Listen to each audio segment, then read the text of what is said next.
ground running.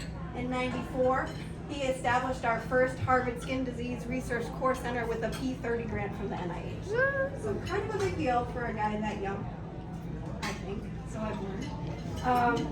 And he was named chief in 1995, so that actually marks the beginning of this 30-year commitment to leading us, which is kind of amazing in and of itself. So as chief in '95, he began to grow the department, and he established at the Dana-Farber in '98 the first multidisciplinary cutaneous lymphoma and melanoma programs with Harley. And for that alone, I am eternally grateful, because that was so innovative and has really laid the groundwork for cutaneous oncology care. It was in 2010 that he got the skin cancer spore, bringing together the researchers across the whole Harvard system. So really, knocking down boundaries and bringing people together for the last 15 years as well. And so he is notable for his research prowess. He has been given a transformative research award by the director of the NIH themselves.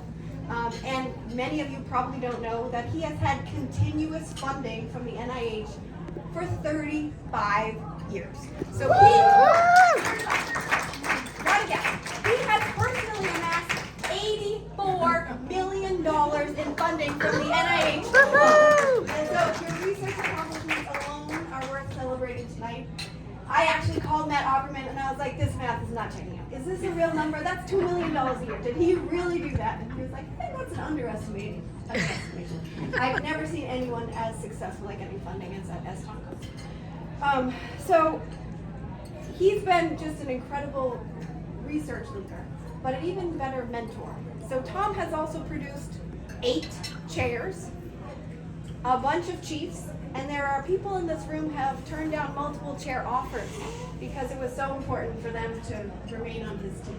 And I was trying to figure out how can we actually study this. I'm sure that no one else has accomplished the same when it comes to creating leaders. Personally, I've had this very unique vantage point over the last 15 years. So everyone here knows he's a visionary leader and he's a brilliant researcher.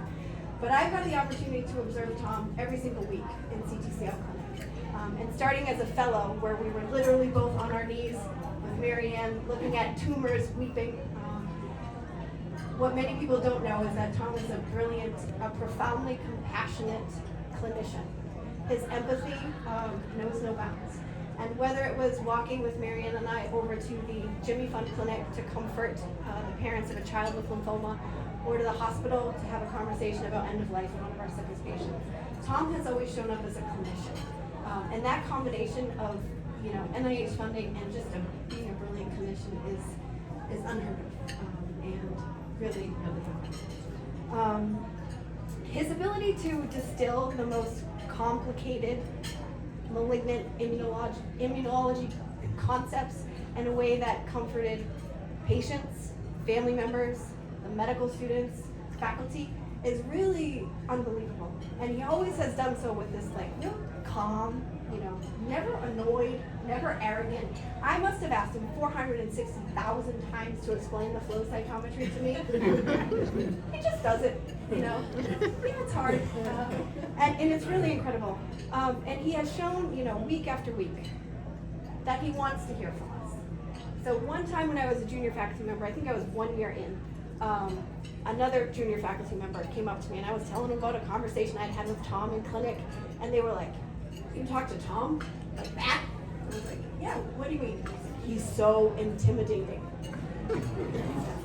Do you just mean big? Many of you remember, maybe you do. About a decade ago, Tom was also famous for his weightlifting prowess. And one of the questions in SOD Jeopardy was actually how many pounds Tom lifts in a typical weightlifting session. And the answer was measured in Priuses. In a typical weightlifting session, Tom lifts more than 10 Priuses, or 30,000 pounds. So I thought this was hilarious, and I went back to Tom. Now, this faculty member said this, and occupational hazard of being huge or intimidating, I'm underestimated, it's funny. Tom took that information, and he looked at me, and he was like, thank you for telling me. And then he showed up to every faculty meeting.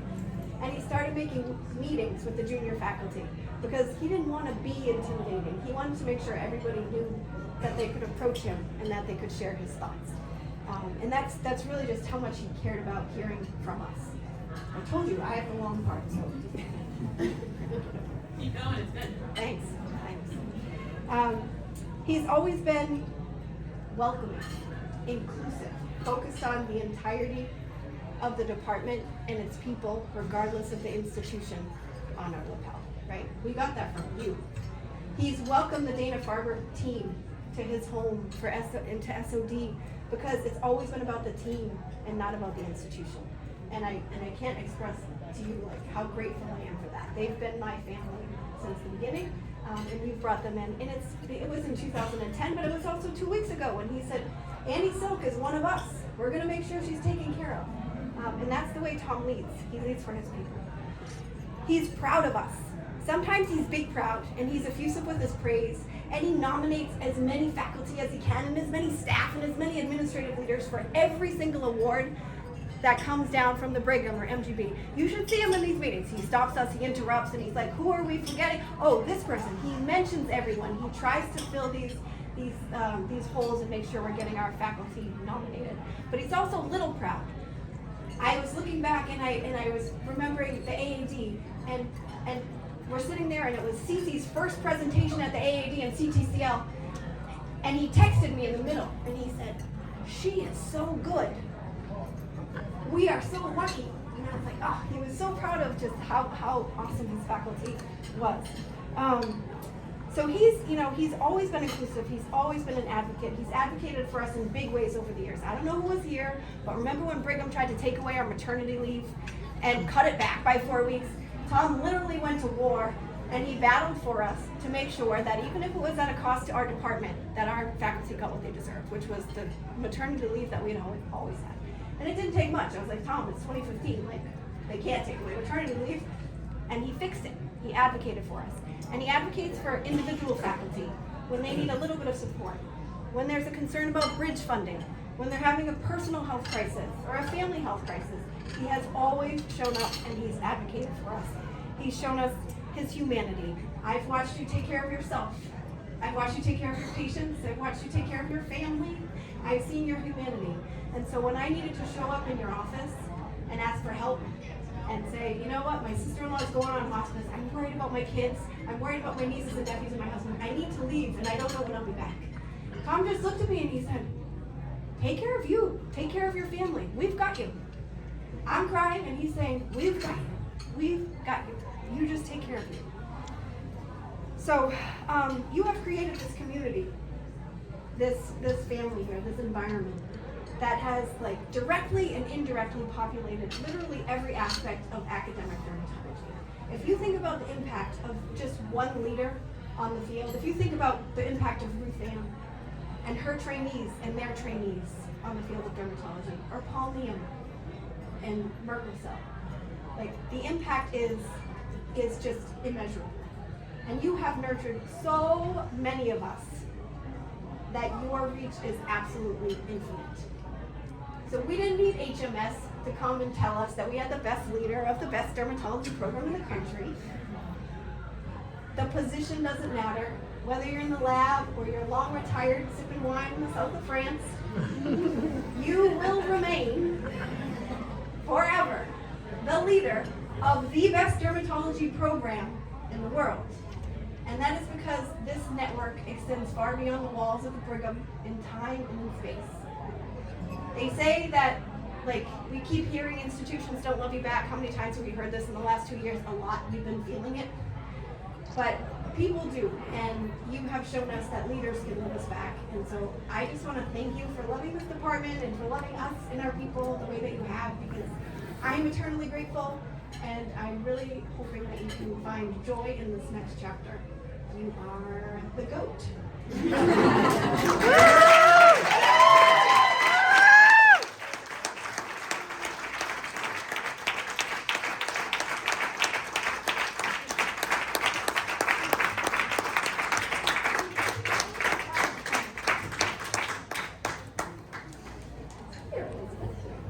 That is a tall act to follow, which I will not try to emulate.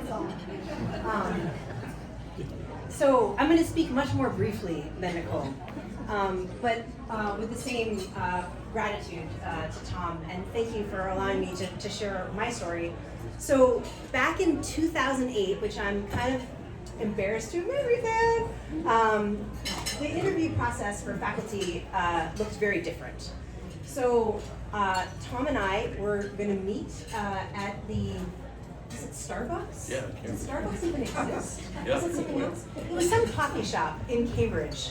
I don't think we had cell phones that we could like communicate. I don't think we texted as much. Tom was late. I was sitting there. I was like, where is he?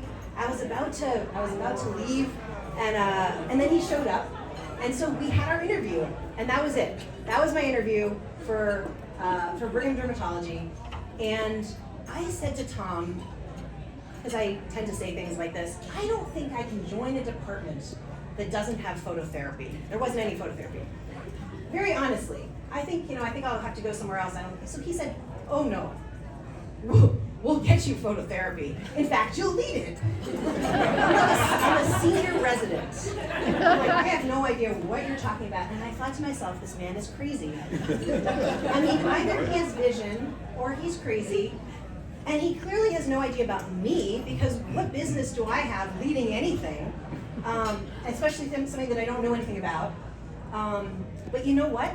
In 2009, we opened the Phototherapy Center, and I was the director.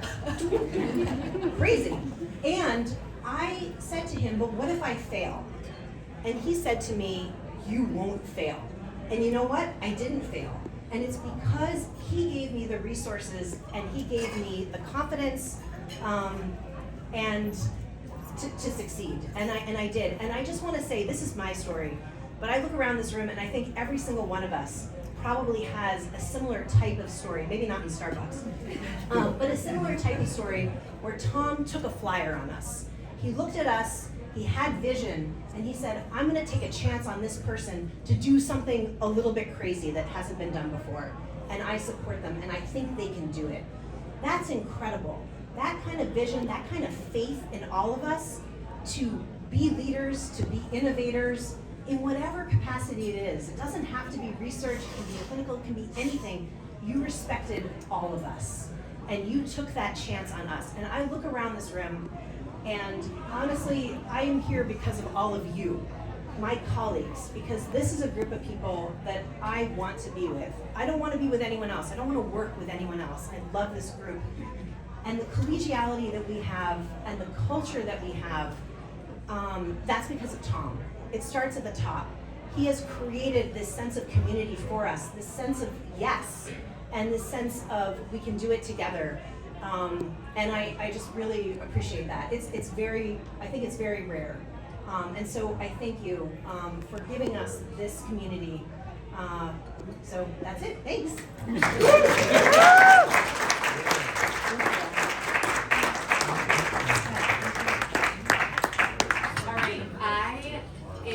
All procrastination, did not plan my remarks at all, and I think actually when I wonder why I didn't do that, it's because I think I've been in denial of this moment. Many of you know Tom has been my only boss, and I've been here a long time, similar to Elizabeth. And to be honest, I think I thought Tom would be my only boss forever.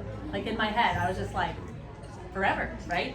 And actually I would have loved that, right? Because if we go back to what Elizabeth said, Tom really took a chance on us. And he took a chance in a big way, and I would argue that it really paid off for many of us.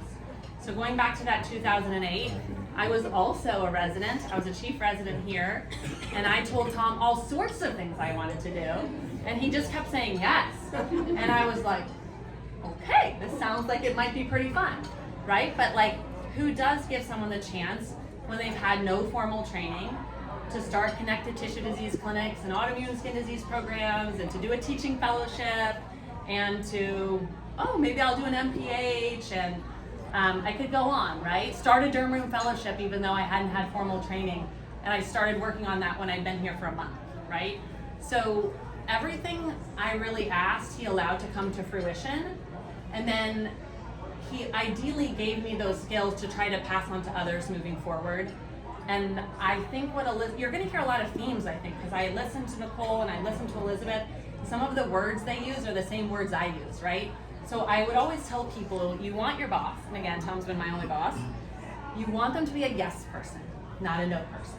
You want their answer, even if they know they can't get you fully there or fully across the line, they want the answer to be yes, and here's maybe how we'll get you there if it's not gonna be perfect. You don't want them to lead with no, right?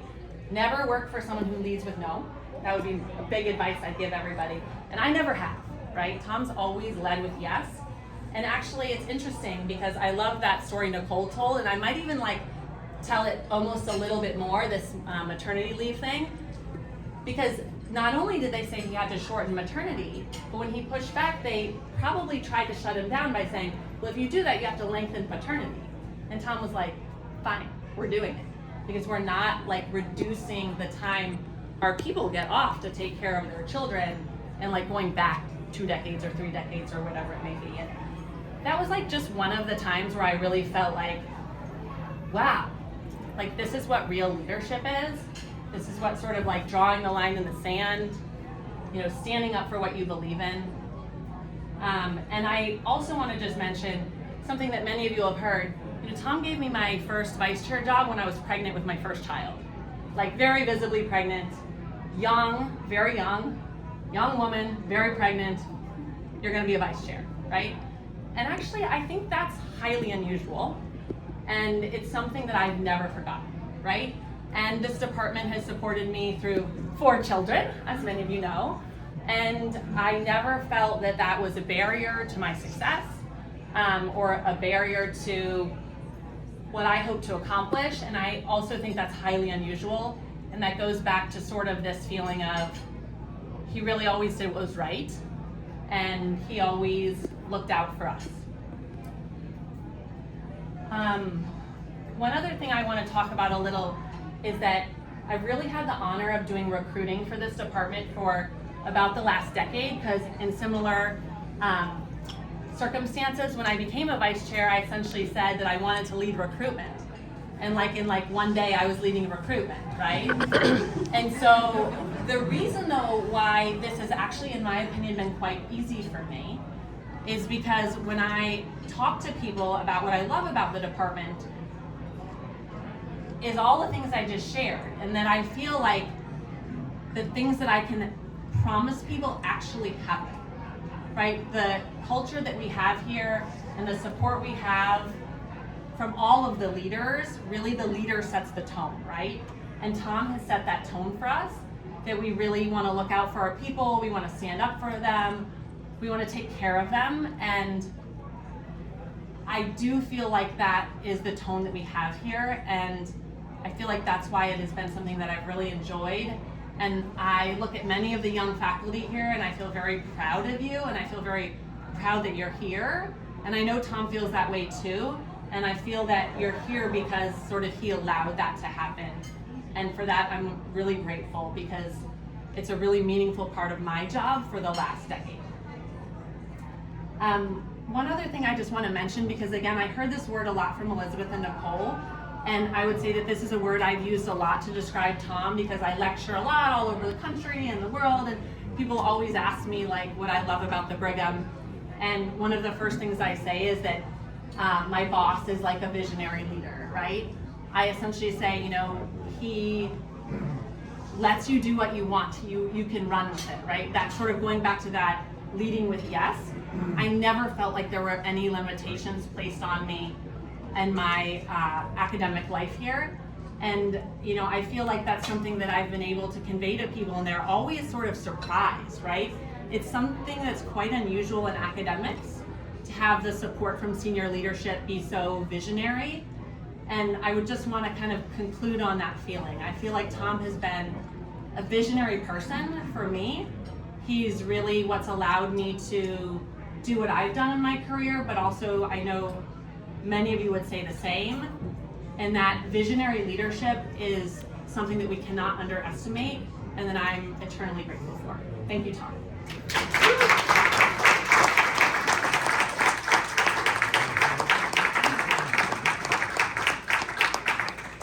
If anyone else would like to come up and say a few words, the mic is yours. Don't be shy. Oh. just a couple brief words. I had not prepared anything. Maybe I should have, given that I've known Tom for quite some time now. We heard a lot about Tom being one to always say yes, and that has certainly been true over and over again in my own career. Tom has made my career what it's been. The other thing that I've noticed with Tom's leadership is that when he does have to say no, he always explains his reasons for that no, at least to the degree that he can.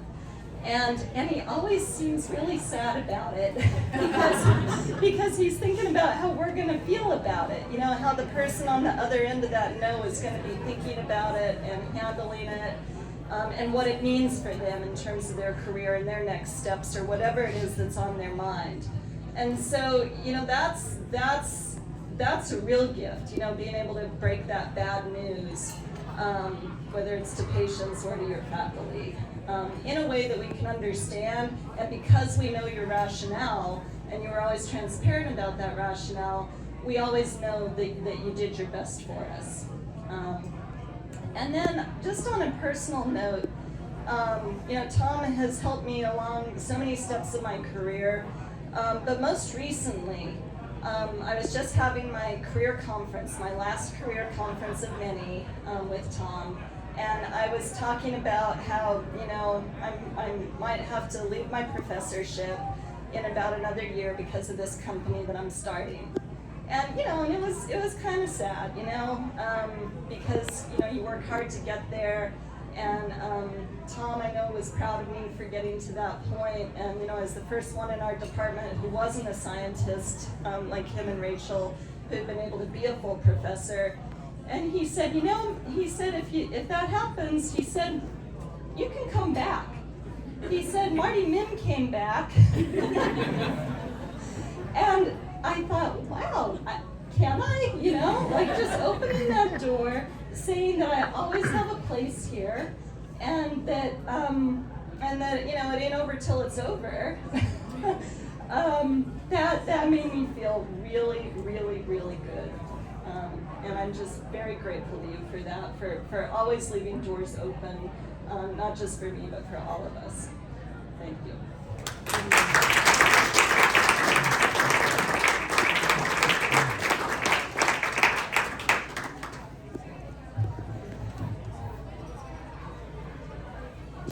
We're good?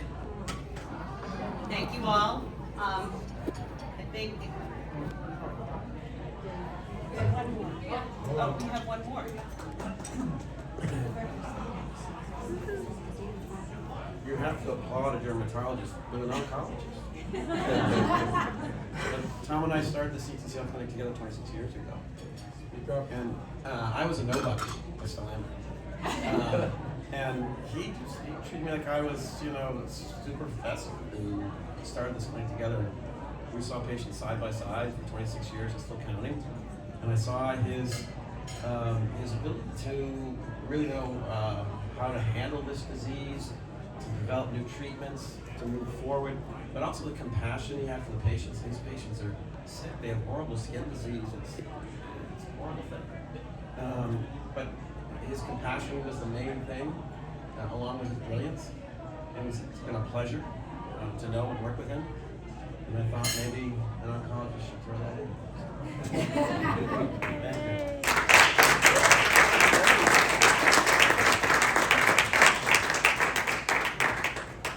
I just want to say one last thing before I hand it off to Tom if he wants to say anything. We've talked a lot about our clinicians, our researchers, the patients that we take care of. But Tom never forgets the administrative team. And for that, I am eternally grateful.